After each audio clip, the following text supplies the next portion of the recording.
Hello दोस्तों, तो स्वागत है आपका हमारे यूट्यूब चैनल पर। तो आइए आज हम देखेंगे कक्षा 7 विज्ञान भारती। चलिए देखते हैं हम इसके पाठ 5 को। देखिए जो पाठ 5 है उसका नाम है ऊष्मा एवं ताप। ठीक है ना। आइए हम देखेंगे इसके प्रश्न उत्तर को। तो चलिए शुरू करते हैं प्रश्न संख्या 1 से। प्रश्न नंबर 1 दिया हुआ है, निम्नलिखित प्रश्नों के सही विकल्प चुनकर लिखिए। यानी कि जो भी प्रश्न दिया है उसके विकल्प जो सही है उसको लिखना है। ठीक ना। दिया है क नंबर, द्रव के गैस में बदलने की क्रिया क्या कहलाती है। यानी कि द्रव से सीधे गैस में जो बदलता है क्या कहलाता है। गलनांक कहलाता है, हिमांक कहलाता है, वाष्पीकरण कहलाता है या संघनन कहलाता है। तो इसका सही उत्तर हो जाएगा वाष्पीकरण। ख नंबर देखते हैं, द्रव में ऊष्मा का संचरण होता है। द्रव में ऊष्मा का संचरण किस विधि द्वारा होता है, यही बताना है कि चालन, संवहन या विकिरण या इनमें से कोई नहीं। तो इसका सही उत्तर हो जाएगा संवहन विधि, यानी कि संवहन द्वारा।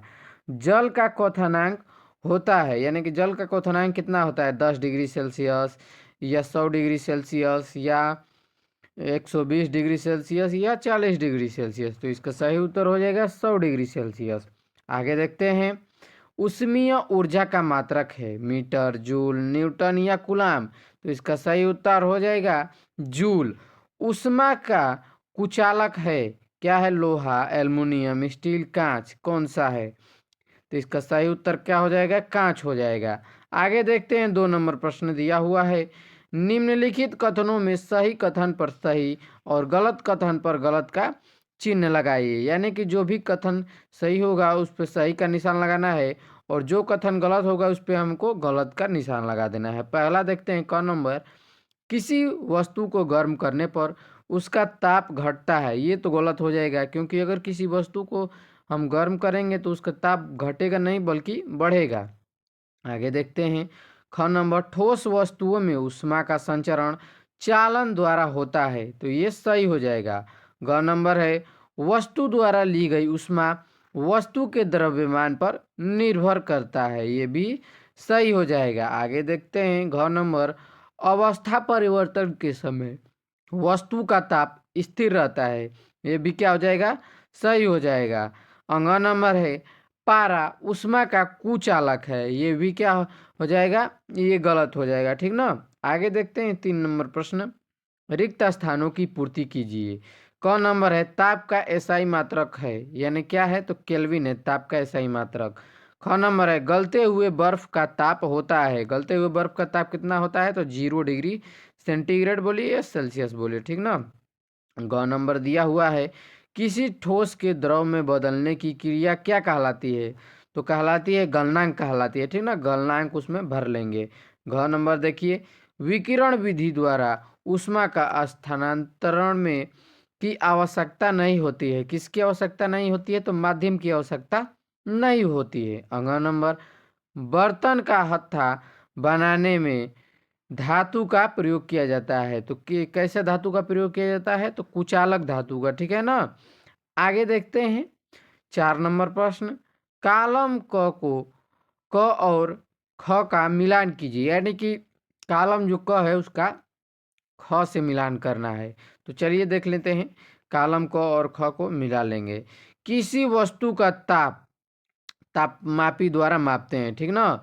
उसके बाद है ख नंबर, कि ठोस की ऊष्मा स्थानांतरण, तो इसको मिला लेंगे हम, चालन द्वारा होता है। ठीक ना, ठोस का जो ऊष्मा होता है चालन द्वारा होता है। स्टील ऊष्मा का सुचालक है ना, तो उसको उसमें मिला लेंगे। फिर है घ नंबर, ठोस को गर्म करने पर उसके आयतन में प्रसार होता है। ये इसको इसमें मिला लेंगे। ठीक है। आगे देखते हैं 5 नंबर प्रश्न, देखिए क्या दिया हुआ है। प्रश्न संख्या 5 है, समान द्रव्यमान के दो अलग अलग पदार्थों ए तथा बी को समान ताप तक गर्म करने में किसको अधिक ऊष्मा की आवश्यकता होगी, जबकि ए की विशिष्ट ऊष्मा बी से अधिक है। ठीक ना, ए की जो विशिष्ट ऊष्मा है बी से अधिक है। तो इसका चलिए उत्तर देख लेते हैं। इसका उत्तर हो जाएगा, समान द्रव्यमान के दो अलग अलग पदार्थ ए तथा बी को समान ताप पर गर्म करने में ए को अधिक ऊष्मा की आवश्यकता होगी, क्योंकि ए की विशिष्ट ऊष्मा बी से अधिक है। इसीलिए क्या हो जाएगा, ए को अधिक ऊष्मा की जरूरत होगी। 6 नंबर प्रश्न है, गैसों के प्रसार के लिए एक क्रियाकलाप द्वारा स्पष्ट कीजिए। यानी गैसों को एक क्रियाकलाप, गैसों का प्रसार एक क्रियाकलाप द्वारा देखिए क्या करना है, बताना, स्पष्ट करना है। तो देखिए आप देख रहे हैं यहाँ पर जार है, ठीक ना, इसको जार यहाँ पर देख रहे हैं, इसमें गुब्बारा भरा हुआ है, तो पिच का गुब्बारा है, ठीक ना। और इस वाले गुब्बारे में क्या है, वायु है। चलिए ठीक है। और देखिए फिर दूसरा जार है, ठीक ना, दूसरे जार है, और उसको एक नीचे बीकर है जिसमें कि गर्म पानी है, गर्म जल है।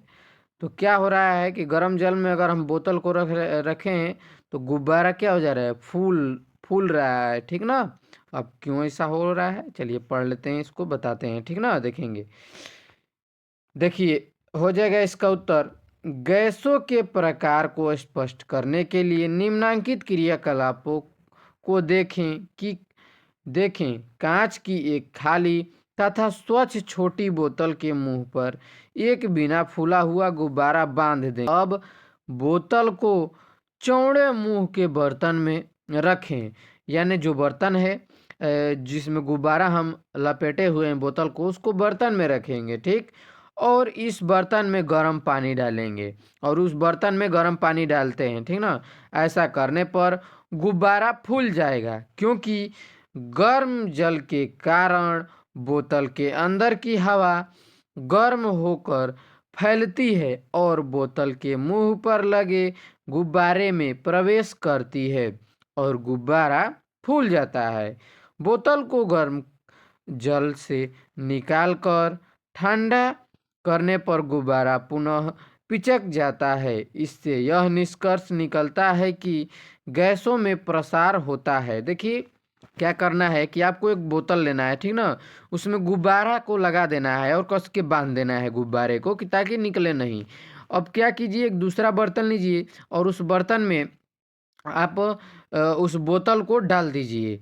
अब उस बर्तन में, जो चौड़ा बर्तन है, उसमें आप क्या कीजिए कि पानी डाल दीजिए, गर्म पानी। तो गर्म पानी आप डालते हैं तो भाप ऊपर की तरफ जाएगा, और ऊपर की तरफ गया तो गुब्बारे में भरने लगेगा।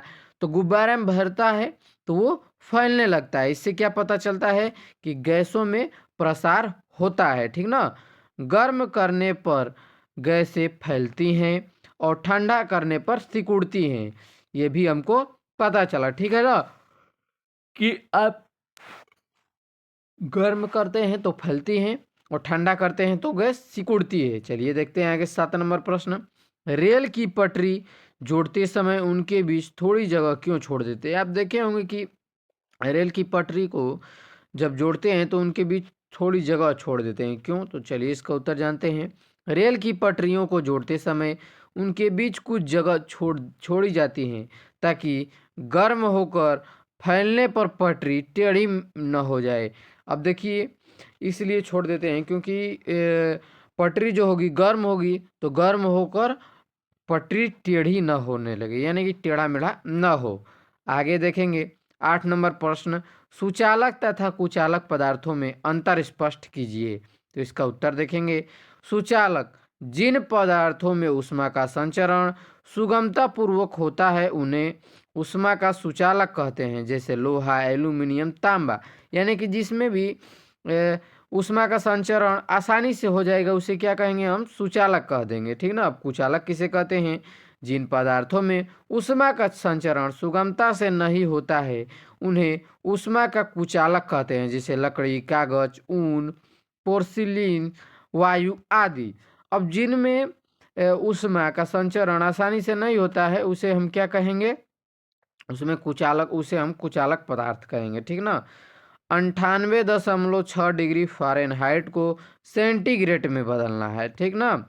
अब देखिए उत्तर, डिग्री को सेंटीग्रेड में या सेंटीग्रेड को डिग्री में बदलने के लिए सबसे पहले आपको एक सूत्र याद रहना चाहिए। सूत्र क्या होता है, सी यानी कि देखिए सी और बटे में 100 बराबर F माइनस 32 बटे में 180। सी का मतलब सेल्सियस और एफ का मतलब होता है फ़ारेनहाइट, ठीक ना। अब जो भी दिया होगा उसको रख लेंगे। तो देखिए इस सवाल में क्या दिया है, 98.6 फ़ारेनहाइट। फ़ारेनहाइट यानी एफ के जगह पर हम रख लेंगे। देखिए दो सूत्र हैं, दोनों में से कोई भी आप सूत्र को लिख के लगाएंगे तो दोनों पे आ जाएगा उत्तर, ठीक है ना। पहला सबसे पहले सी बटे 100 दिया हुआ है, क्या सी बटे 100 सूत्र से सी बटे 100 बराबर एफ माइनस 32 बटे 180, ठीक ना।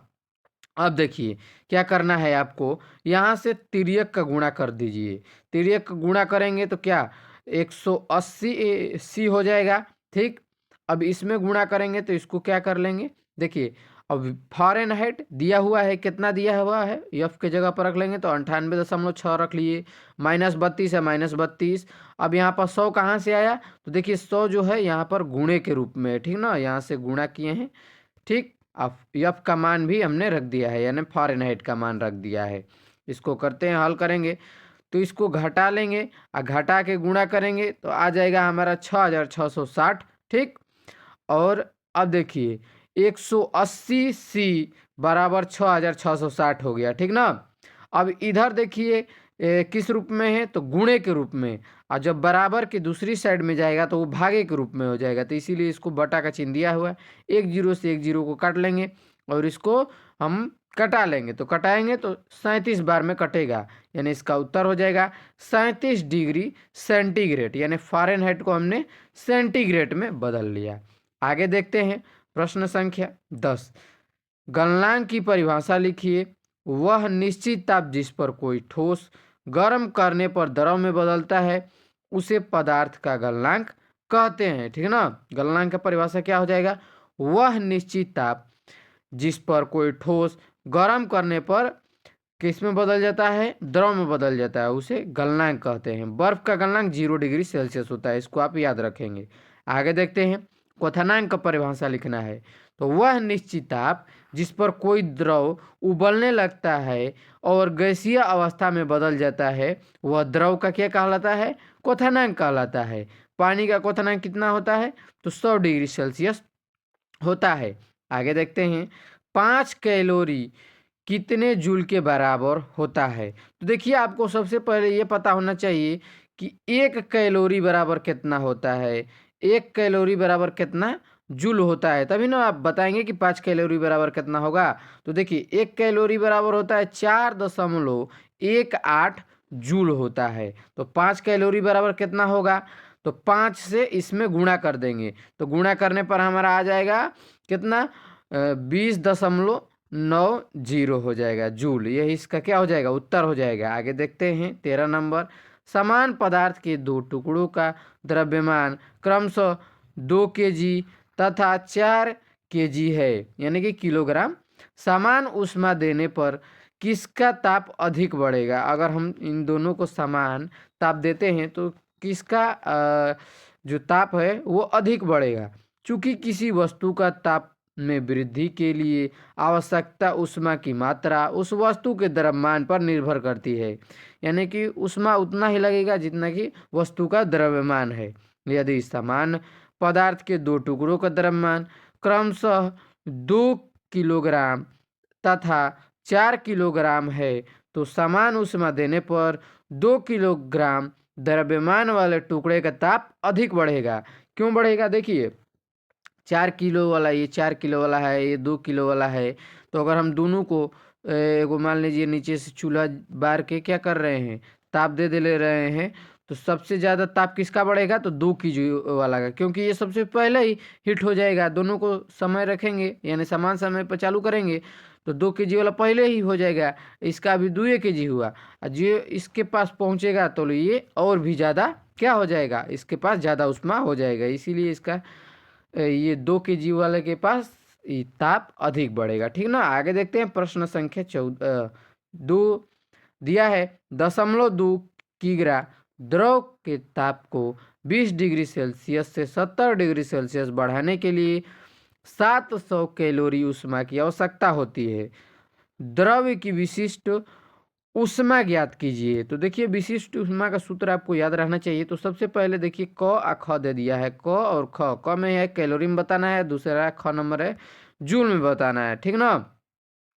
तो चलिए देखिए सबसे पहले हम इसको कैलोरी में जो दिया है उसको जूल में बदल लेंगे। 700 देखिए कैलोरी में दिया हुआ है, इसको जूल में बदल लेंगे।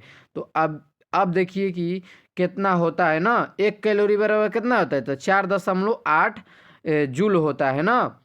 देखिए ऊष्मा की मात्रा कितना दिया है, 700 कैलोरी, तो लिख लेंगे ठीक। 1 कैलोरी बराबर कितना होता है, 4.18 जूल। वो जीरो लिखिए न लिखिए कोई फर्क नहीं पड़ेगा। तो 700 कैलोरी बराबर कितना जूल होगा, तो 700 से 4.18 से गुणा कर दीजिए। गुणा करने पर आ जाएगा हमारा 2926 जूल हो जाएगा, ठीक ना। अब हमको ज्ञात क्या करना है, ज्ञात करना है हमें, देखिए जूल में तो हमने एक बता दिया, हमको द्रव का विशिष्ट ऊष्मा को ज्ञात करना है। मेन प्रश्न यह है। तो देखिए पदार्थ का द्रव्यमान कितना है, तो 0.2 kg है। तापमान में वृद्धि कितना का हुआ है, तो देखिए बड़े में से छोटे वाले को घटा लेंगे तो पता चल जाएगा। तो घटाने पर 50 डिग्री सेल्सियस। अब विशिष्ट ऊष्मा का सूत्र क्या होता है कि विशिष्ट ऊष्मा बराबर ऊष्मा की मात्रा बटे में द्रव्यमान गुणते तापमान में वृद्धि या कमी, यानी कितना का वृद्धि हुआ, तो वृद्धि हुआ तो वृद्धि के बारे में ही जानेंगे। तो देखिए विशिष्ट ऊष्मा को हमने निकाला था अभी, तो जूल में आया था, ठीक ना, ये जूल में आया है। तो 2926 जूल है, ठीक है। और बटे में 0.2 kg है, ठीक ना, किलोग्राम है। और तापमान में वृद्धि और कमी कितना हुआ, तो 50 डिग्री सेल्सियस, ठीक ना, वृद्धि हुआ है, ठीक है। 50 डिग्री सेल्सियस का वृद्धि हुआ है। अब देखिए अब इसको कटा लेंगे, कटाएंगे तो कटाने से कितना आएगा, कटा लेते हैं तो आएगा 292.6। अब ऊपर वाला जूल है तो जूल लिख लिए, और नीचे वाला ये देखिए केजी में है और ये डिग्री सेल्सियस में है, इसीलिए केजी डिग्री सेल्सियस लिखे हुआ है, ठीक ना। आगे देखते हैं, चूंकि देखिए 4.18 जूल बराबर कितना होता है, 1 कैलोरी होता है, ठीक ना। तो 292.6 जूल बराबर कितना होगा, तो इससे क्या कर लेंगे, हम भाग दे देंगे। 292.6 बटा में 4.18 18, ठीक ना। अब देखिए इसको क्या करेंगे कि दशमलव हटाने के लिए नीचे कितने स्थान पर दशमलव है, 2 स्थान पर है ना। नीचे दशमलव कितने स्थान पे है, 2 स्थान पे है। तो ऊपर में क्या करेंगे, एक लिख लीजिए, 1 2 2 ठो जीरो बढ़ा लिए। ऊपर कितने स्थान पर दशमलव है, 1, तो 1 लिख के 1 ठो जीरो, 1 जीरो से 1 जीरो को काट डालिए, ठीक ना। अब देखिए अब यहाँ से दशमलव हट गया है, दशमलव हट गया तो ये कितने बार में कट जाएगा, 7 बार में काटेंगे तो कितना आ गया, 70। अब 70 जो आया कितने में, कौन सी आया, 70 कैलोरी, 70 कैलोरी में आ गया, ठीक ना। कैलोरी केजी डिग्री सेल्सियस में हो गया। पहले यहाँ पर हमारा आया था कितना उत्तर, जूल में। अब इसको हमने किस में बदल दिया, कैलोरी में। कैलोरी में बदलने के लिए आपको पता है कि 1 कैलोरी बराबर कितना होता है, तो 4.18 जूल होता है, ठीक ना। कैलोरी में बदल लेंगे, जूल को बदलेंगे तो भाग देंगे, अगर वही कैलोरी को जूल में बदलते तो गुणा कर लेते, ठीक है, जैसे कि ऊपर किए थे। आगे देखते हैं 15 नंबर, 0.2 kg द्रव को 135 डिग्री सेल्सियस से 25 डिग्री सेल्सियस तक ठंडा करने में द्रव से निकली ऊष्मीय ऊर्जा ज्ञात कीजिए, जबकि द्रव की विशिष्ट ऊष्मा 750 जूल प्रति केजी। अब देखिए विशिष्ट ऊष्मा है को ही दे दिया है, ठीक ना। अब देखिए सूत्र याद रखिए, विशिष्ट ऊष्मा को दे दिया है, ऊष्मीय ऊर्जा बराबर क्या होता है, पदार्थ का द्रव्यमान गुणते पदार्थ की विशिष्ट ऊष्मा गुणते पदार्थ की ताप में वृद्धि, वृद्धि, ठीक ना। ताप में वृद्धि हुआ है, कमी हुआ है। देखिए यहाँ पर क्या हुआ है, 135 डिग्री सेल्सियस से 25 डिग्री, ठीक ना, सेल्सियस पर हुआ है, ठंडा हुआ है। अब ऊष्मीय ऊर्जा ज्ञात करना है, तो ऊष्मीय ऊर्जा को Q से प्रदर्शित करते हैं। पदार्थ का द्रव्यमान कितना है, तो 0.2 kg है। पदार्थ का विशिष्ट ऊष्मा कितना है, तो 750 जूल प्रति केजी डिग्री सेल्सियस है, ठीक ना। अब देखिए ये डेल्टा टी का मतलब होता है ताप में वृद्धि या कमी को। 135 degree Celsius minus -25 degree Celsius, तो कितना आ जाएगा, तो 110। अब सूत्र पर हम रख देंगे चुपचाप। क्यू बराबर सूत्र क्या होता है, क्यू का मतलब होता है ऊष्मीय ऊर्जा बराबर क्या होता है, एम। एम का मतलब देखिए यहाँ पर आप याद रखिएगा, पदार्थ का द्रव्यमान होता है। एस का मतलब होता है विशिष्ट ऊष्मा होता है, ठीक ना। और टी का मतलब अभी हमने बताया, क्या बताया था कि पदार्थ का ताप में वृद्धि होता है। तो 0.2 kg गुणे 750 गुणे अब गुणे 110। अब इन सभी को गुणा कर लेते हैं तो आ जाएगा, कितना आ जाएगा, देखिए 16,500 जूल हो जाएगा। यही क्या हो जाएगा, इसका उत्तर हो जाएगा। तो दोस्तों आज के लिए इतना ही, मिलते हैं इसके अगली वीडियो में। तब तक के लिए जय हिंद।